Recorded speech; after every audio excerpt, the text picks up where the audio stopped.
thank you, Diane. Thank you very much for this Health Freedom Award.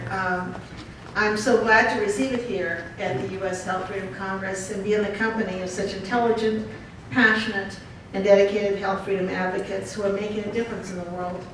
During my journey over the last 3 decades, I have been blessed to have crossed paths with holistic health pioneers who have helped me think outside the box.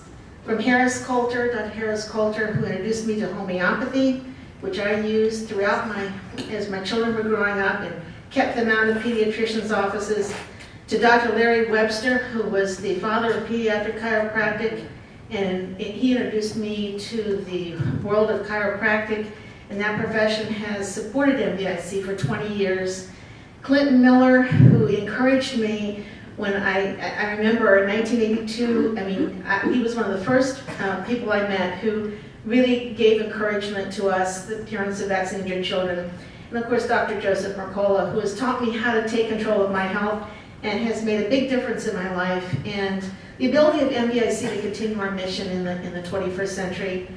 There are so many courageous people who continue to inspire me to do this work, including my husband, Paul Arthur, who threw his hat into this ring 8 years ago, and he takes such good care of me. And of the 100,000 Facebook fans that he has attracted to our Facebook page.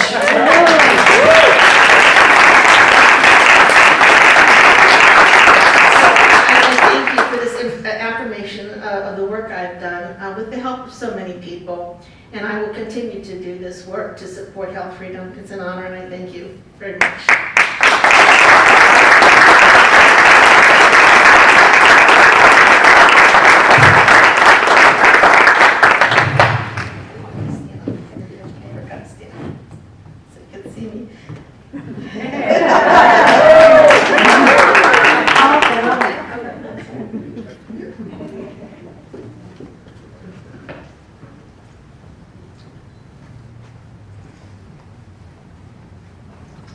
Those tiny miracles, God's most precious gift to us. We hold them in wonder just moments after they're born. We love them in a way we never thought we could love anyone. And they love and trust us in a way that no one else ever will. And then one day we wake up, and they're as big as we are, ready to go out in the world, make their own way, and hold their own babies in their arms. But for many children, the natural order of life will never be completed. Some have already died. Some will one day join the ranks of the working disabled. And others will grow old and die in state homes, with the bodies of adults and the brains of babies. For these children, the natural order of life has been forever changed. By man-made viral and bacterial vaccines, they were required by law to use.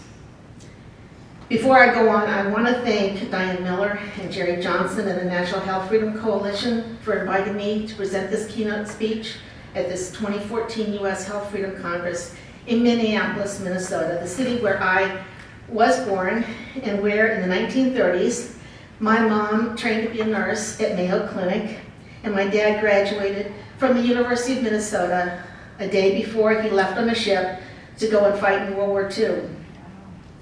Although I've not been here, I lived here since I was a child, I will never forget the summers that I spent at one of this state's beautiful lakes where I caught my first fish. Even if I did get eaten alive by mosquitoes that were bigger than that fish. This weekend, health freedom leaders and advocates have come to Minneapolis to participate in discussions that have been thoughtful, multidimensional, provocative, and deeply felt.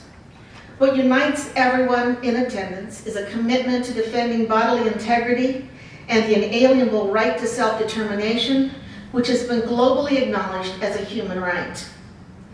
Whether you're a healthcare professional specializing in homeopathic, naturopathic, chiropractor, acupuncture, herbology, Reiki, or other holistic health options, or you're a consumer activist working for the right to know and freedom to choose how you and your family will heal and stay well. You are here because you care about health and freedom.